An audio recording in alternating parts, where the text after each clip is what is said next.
বুধবার রাত থেকেই ভোটমুখী বাংলায় শিরোনামে কালিয়াচক। 7 বিচারককে ঘন্টার পর ঘন্টা ঘেরাও করে রাখার ঘটনায় উদ্বেগ প্রকাশ করেছে সুপ্রিম কোর্ট। কড়া বার্তা দিয়েছে নির্বাচন কমিশন। শুক্রবার সকালেই কালিয়াচকে পৌঁছে গিয়েছেন তদন্তকারী সংস্থা এনআইএ টিম। পুরো ঘটনায় যখন সব পক্ষই একে অপরের দিকে দায় ঠেলছে, তার মধ্যেই রাজ্যের বিদায়ী মন্ত্রী যোগ থাকার অভিযোগ সামনে আনল বিজেপি। একটি ভিডিও পোস্ট করে অভিযোগ তুলেছে গেরুয়া শিবির। বৃহস্পতিবার দিনভর রাজ্যের বিদায়ী মন্ত্রী তথা মোথাবাড়ির বিদায়ী বিধায়ক সাবিনা ইয়াসমিনের বিরুদ্ধে অভিযোগ তুলেছেন বিজেপি প্রার্থী শুভেন্দু অধিকারী। তিনি দাবি করেছেন, পুরো ঘটনার পেছনে রয়েছে তৃণমূলের শীর্ষ নেতৃত্ব, আর সাবিনা দলের পরিকল্পনা বাস্তবায়িত করছেন বলেই দাবি করেন শুভেন্দু। নিজের নির্বাচন কেন্দ্রে গত লোকসভা নির্বাচনে হেরেছেন, এই নির্বাচনেও নিজের নির্বাচন কেন্দ্রে তৃণমূল কংগ্রেস তাকে লড়াই করানোর বা লড়াই করার সুযোগ দেওয়ার সাহস দেখাতে পারেননি এবং তিনি হলেন প্রধান কারিগর, ইমপ্লিমেন্টেশন পার্টি আর পরিকল্পনার পার্টি, বিহাইন্ড দ্য স্ক্রিন আর্কিটেক্টার এবং পুরো পরিকল্পনাটা এই কলকাতা থেকে মমতা বন্দ্যোপাধ্যায়ের নেতৃত্বে তৃণমূল কংগ্রেসের উপর থেকে করা হয়েছে আক্রমণটা সুপ্রিম কোর্টের এই মন্তব্যগুলোর পরে। এটা ভীষণ অ্যালার্মিং। আমি প্রথমেই ধন্যবাদ দেব কেন্দ্রীয় আধা সামরিক বাহিনীকে, তারা ধৈর্যের পরীক্ষা দিয়েছেন।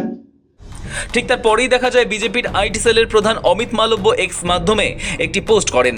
সেখানে একটি ভিডিওতে দেখা যাচ্ছে বেশ কয়েকজন সমর্থককে নিয়ে সাবিনা বসে আছেন। মালব্যর দাবি, কালিয়াচকে 7 বিচারককে আটকে রাখার ঘটনার ঠিক কয়েক ঘন্টা আগেই সাবিনাকে প্রতিবাদী নেতৃত্ব দিতে দেখা গিয়েছিল। তিনি আরও লিখেছেন, এখন আর এই সব পোস্ট সরিয়ে দিয়ে কোনো লাভ নেই, সবটাই সংগ্রহ করা আছে।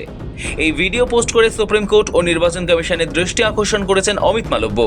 যদিও বিজেপির এই অভিযোগ অস্বীকার করেছে তৃণমূল।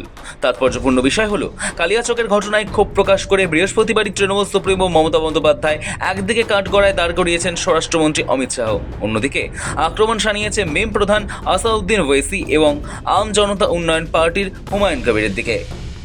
আপনারা জানেন এখন অ্যাডমিনিস্ট্রেশন আমার হাতে নেই, ল অ্যান্ড অর্ডার টোটালটাই আমার হাত থেকে কেড়ে ইলেকশন কমিশন হাতে নিয়েছে। আর ওরা হোম মিনিস্টার অমিত শাহর কথাই চলে। আর হোম মিনিস্টার লজ্জা করে না, প্ল্যান করেন, পরিকল্পনা করেন, একদিকে নাম কাটেন, অন্যদিকে ভোট কাটেন, অন্যদিকে এনআইএ করেন, অন্যদিকে সিবিআই করেন। আর মনে রাখবেন, গদ্দার আপনাদের মধ্যেও কম নেই। হায়দ্রাবাদ থেকে কেউ উড়ে এলো, আর বিজেপি কয়েকটা গদ্দারকে টাকা দিয়ে আপনাদের উত্তেজিত করলো, আর আপনাদের দিয়ে রাস্তা অবরোধ করলো, জাজেদের ঘেরাও করলো। আমার হাত থেকে সব ক্ষমতা কেড়ে নিয়ে ইলেকশন কমিশন এখানে সুপার রাষ্ট্রপতি শাসন চালাচ্ছেন।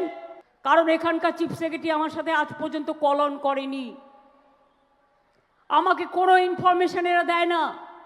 এই রকম ইলেকশন কমিশন আমি জানি কোনোদিন দেখিনি।